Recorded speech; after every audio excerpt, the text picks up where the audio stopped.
श्री शिवाय नमस्तुभ्यम हर हर महादेव। दोस्तों, आप सभी लोग जानते हैं 15 जुलाई 2023 को है श्रावण महीने की शिवरात्रि।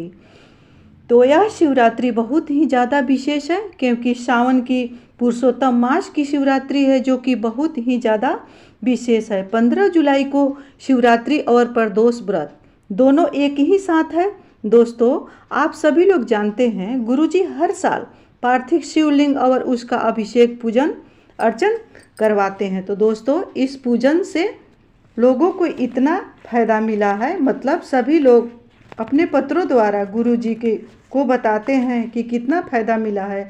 सभी लोग को बहुत ही ज़्यादा फायदा मिला है। जो भी जिस कामना से ऑनलाइन अभिषेक किया है, पूजन किया है, पार्थिव शिवलिंग बना के, सभी को फायदा मिला है। साल भर में तो दोस्तों सावन महीने का पार्थिव शिवलिंग का विशेष महत्व होता है।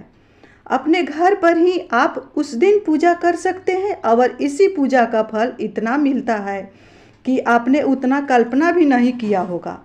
तो हर बार पंडित जी कथा जहाँ पर भी होती है, वैसे तो कोशिश यही करते हैं कि पार्थिव शिवलिंग का अभिषेक पूजन वो कुबेरेश्वर धाम से ही कराएं, पर अगर कहीं भी कथा चलती रहती है तो वहीं से ऑनलाइन अभिषेक पूजन कराते हैं।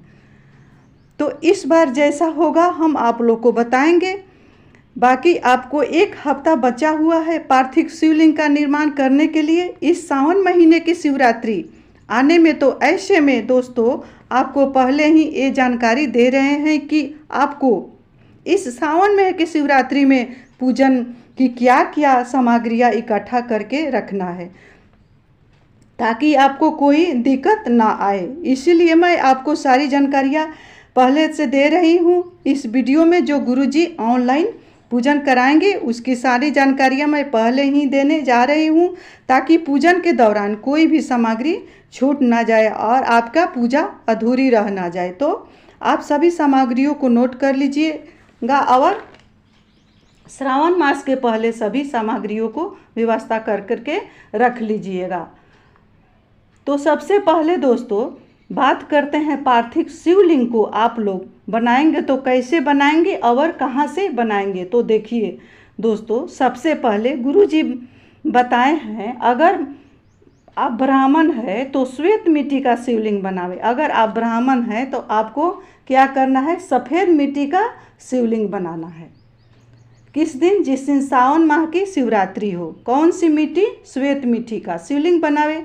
वैसा हो तो पीली मिट्टी का शिवलिंग बनावे। आप अगर वैसा हैं तो आप पीली मिट्टी का शिवलिंग बनावे। कोई छत्री है तो लाल मिट्टी का शिवलिंग बनावे। अगर आप छत्री हैं तो आप लाल मिट्टी का शिवलिंग बनावे। कोई अगर शूद्र है तो काली मिट्टी का शिवलिंग बनावे। पर दोस्तों ये तो हमने नियम के हिसाब से बता दिया। अगर कोई भी वर्ण का व्यक्ति हो, अगर आपको मिट्टी नहीं मिल रही है तो आपको घर में गमला रखा हो, उसमें जो भी मिट्टी हो उससे शिवलिंग बना सकते हैं, कोई फर्क नहीं पड़ता। अगर आपको अपने हिसाब की मिट्टी नहीं मिल रही है तो आपने फूल की क्यारी या बेलपत्री की मूल की मिट्टी या आंवले की जड़ की मिट्टी या समी की जड़ की मिट्टी से आप शिवलिंग बना सकते हैं। दोस्तों, सावन शिवरात्रि के दिन आपको जो भी मिट्टी मिले उसी से 15 जुलाई को शाम 7 बजे से पहले शिवलिंग का निर्माण कर ले। मतलब जब गुरुजी 7 बजे से ऑनलाइन पूजन कराएंगे उससे पहले शिवलिंग का निर्माण हो जाना चाहिए। पंडित जी जो सामग्री की आवश्यकता बताते हैं तो यहाँ पर एक थाली में आपको जो मिट्टी है उसको निकाल कर रख लेनी है, शिवलिंग का निर्माण कर लेनी है। अब हम आपको सभी सामग्रियों को बताएंगे, जो ध्यान से सुनना है। दोस्तों, यहाँ पर आप लोग शिवलिंग बना लेंगे पूजन के पहले 7 बजे के पहले शिवलिंग बना लेंगे। आप लोग ध्यान से सुनिए कि कौन कौन सी सामग्रियाँ की ज़रूरी पड़ती है। सबसे पहले बात करते हैं यहाँ पर गेहूं के दाने। कितने दाने लेना है दोस्तों आप लोग नोट कर लीजिएगा। 21 दाने। कितने दाने लेने हैं? 21 दाने आपको लेने हैं। कमलगट्टे 5। कितने कमलगट्टे लेने हैं दोस्तों? 5 कमलगट्टे लेने हैं। उसके बाद दोस्तों चावल के दाने लेने हैं। चावल के कितने दाने लेने हैं? 108 दाने लेने हैं। ध्यान रहे चावल के दाने बिल्कुल खंडित ना हो, मतलब आखा चावल के दाने लेना है। उसके बाद क्या लेना है, काली मिर्च। कितनी काली मिर्च होना चाहिए, तो दोस्तों 21 काली मिर्च होना चाहिए। इस पूजन में आपको लेना है 21 काली मिर्च। उसके बाद आपको लेना है काली तिल। काली तिल एक चुटकी में जितना आ जाए उतना ही लेना है। आपको चुटकी में उठाएंगे एक बार, जितना काली तिल आपको चुटकी में समा जाए उतना ही काली तिल लेना है। उसके बाद लेना है धतूरा, जो कि कांटे लगी रहती है, बिल्कुल गोल गोल रहती है, वहीं शिव जी को समर्पित होता है। उसी धतूरा को लेना है आपको। उसके बाद धतूरा कितना लेना है, एक धतूरा। उसके बाद क्या लेना है दोस्तों, बेलपत्री। कितनी बेलपत्री लेना है, 7 बेलपत्री लेना है। बेलपत्री कितनी लेना है, 7। और आपको 7 समी पत्र लेना है। समी पत्र 7 रहे, इस बात का ध्यान रखिएगा। उसके बाद पुष्प लेना है। गुरुजी ने बोले हैं कि आपको कोशिश करें कि पूजन में लाल ही फूल का प्रयोग करें, क्योंकि पंडित जी बोल देता है सफ़ेद फूल को, तो आप लोग गलती से केतकी का फूल लेकर आ जाते हैं। क्योंकि बहुत लोगों को पता नहीं होता कि केतकी का फूल शिव को नहीं चढ़ता है, और गलती से अगर चढ़ भी जाता है तो बहुत बड़ा पाप और दोष लगता है। हमें तो पूजन में गुलाब का फूल लेना है, और अगर 7 गुलाब का फूल नहीं मिल पा रही है तो एक ही गुलाब के फूल में से 7 पंखुड़ियाँ अलग अलग कर दें और पूजन में उपयोग कर लें। मिले तो आप 7 गुलाब भी ले सकते हैं, 7 गुलाब का फूल, और नहीं मिले तो एक ही पंखुड़िया का दोस्तों आप लोग पंखुड़िया को अलग अलग छिटका दें, उसको 7 बना दें, उसी से पूजन कर लें। पर जिसको पता है कि केतकी का फूल कौन सा है, तो आप पहले से 7 सफ़ेद फूल इकट्ठा कर सकते हैं। जिसको पता है कि केतकी का फूल कौन है, उनको ये बात का ध्यान होना चाहिए कि केतकी का फूल महादेव को नहीं चढ़ता है, केतकी का फूल छोड़ करके। पर केतकी का फूल भूल से भी मत लाना, वहीं सफ़ेद लाना जो शिव जी पर चढ़ता है दोस्तों, वहीं सफ़ेद फूल लाना जो शिव जी पर चढ़ता है। केतकी के फूल के अलावा कोई भी फूल सफ़ेद हो ले सकते हैं। उसके बाद दोस्तों अभिषेक की सामग्री क्या क्या है वो भी आप लोग सुन लीजिए। सबसे पहले दोस्तों जल का एक पात्र होना चाहिए जिसमें जल भरा हो। पंचामृत की सामग्री होना चाहिए, जैसे कि दूध, दही, घी, शक्कर और मधु। इन 5 सामग्रियों को इकट्ठा करने के लिए आप लोग एक साथ रख लेंगे एक साथ, जो कि एक में मिश्रित नहीं करेंगे, उसको पंचामृत नहीं बनाना है दोस्तों, जो कि बिल्कुल अलग अलग होना चाहिए।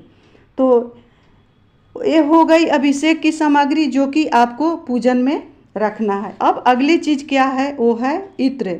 कौन सा इत्र जो पूजन में इस्तेमाल होता है, पूजा वाली दुकान पर आसानी से मिल जाएगी। उसके बाद दोस्तों आप जब भी जाएंगे पूजा दुकान पर, बोलेंगे कि हमको इत्र लेना है पूजा के लिए, तो पूजन का जो दुकान होगा वहाँ पर ये आसानी से इत्र मिल जाएगी। उसके बाद आपको रखना है पीला चंदन। पीला चंदन रखना है। 3 रखना है आपको गोल सुपारी, जो कि पूजा पाठ में इस्तेमाल होता है, जो कि पहली गोल सुपारी गणेश जी बनाने के लिए, और दूसरी गोल सुपारी गौरा जी बनाने के लिए, और तीसरी सुपारी संकल्प के लिए होगी। उसके बाद आपको लेना है रोड़ी, कुमकुम। उसके बाद में आपको लेना है चावल। जो भी रोड़ी कुमकुम है उसको पूजन के लिए लेना है। 108 दाने के अलावा आपको अलग से पूजन के लिए अक्षत रखना है। दोस्तों आप लोग ध्यान से सुनिएगा, समझिएगा। अक्षत जो 108 दाने हैं उसके अलावा भी आपको अक्षत रखना है। उसके बाद में दोस्तों 2 घी के दिए, और उसमें शुद्ध देसी गाय का घी डालेंगे। ध्यान रहे दीपक मिट्टी का हो और बाती गोल होना चाहिए। अब ये 2 दीपक का क्या काम होगा, जो एक दीपक पूजन में जलेगा और दूसरा दीपक आरती के लिए होगा। उसके बाद आपको लेना है 2 जनेऊ, जो कि एक जनेऊ गणेश जी के लिए होगा और दूसरा शिवलिंग में पहनाने के लिए होगा। अगली चीज़ क्या है, वो है मौली। दोस्तों मौली लेना है, जो कि रक्षा सूत्र भी हम लोग कहते हैं, मौली भी कहते हैं। ध्यान रहे, और लाल पीला जो मौली होता है वही मौली आप लोग लोगे। तो दोस्तों, ये रही पूजन की सामग्री, जो कि 15 जुलाई शाम 7 बजे गुरु जी द्वारा पूजा होगी। ऑनलाइन पूजा कराएंगे। आप कोशिश करेंगे 7 बजे के पहले, यानी 6 बजे आपका सारा काम खत्म हो जाए और आपका घर का जो मंदिर है उसमें भी संध्या बंदन हो जाए। और 7 बजे के पहले आपको थाली में पार्थिव शिवलिंग बनाकर तैयार हो जाए। ध्यान रहे, आप लोग को 7 बजे के पहले पार्थिव शिवलिंग का निर्माण भी हो जाना चाहिए, क्योंकि दोस्तों पार्थिव शिवलिंग का निर्माण करके उसका पूजन अर्चन करके जो व्यक्ति शिव को ये सारी सामग्रियाँ अर्पण करेगा, उसको शिव कितना देगा वो वहीं बताएंगे। शिव ही बताएंगे कि उसको कितना देंगे, क्योंकि उनका जो दया है अवघड़ी है, उनका दया का कोई अंत नहीं है और देने का भी कोई अंत नहीं है। हम लोग छोटा छोटा चीज़ मांगते हैं, लेकिन जब देने लगता है महादेव तो इतना देता है कि व्यक्ति संभाल नहीं पाता है। क्योंकि सावन का शिवरात्रि पहला जो है सो सावन का शिवरात्रि है, दूसरा प्रदोष है, तीसरा अधिक मास है, पुरुषोत्तम मास है। इसीलिए इस पूजा का और ख़ास महत्व बढ़ गया है। वैसे तो जो भी सावन शिवरात्रि पर ऑनलाइन पूजा किया है उसको काफ़ी कुछ मिला है, जो कि गुरुजी पत्रों के माध्यम से बताते हैं। तो दोस्तों, आगे और जानकारियाँ मैं लेकर आऊँगी। अभी के लिए ये जानकारियाँ बहुत ही उपयोगी है, ताकि आपको पूजा करने में कोई परेशानी ना हो।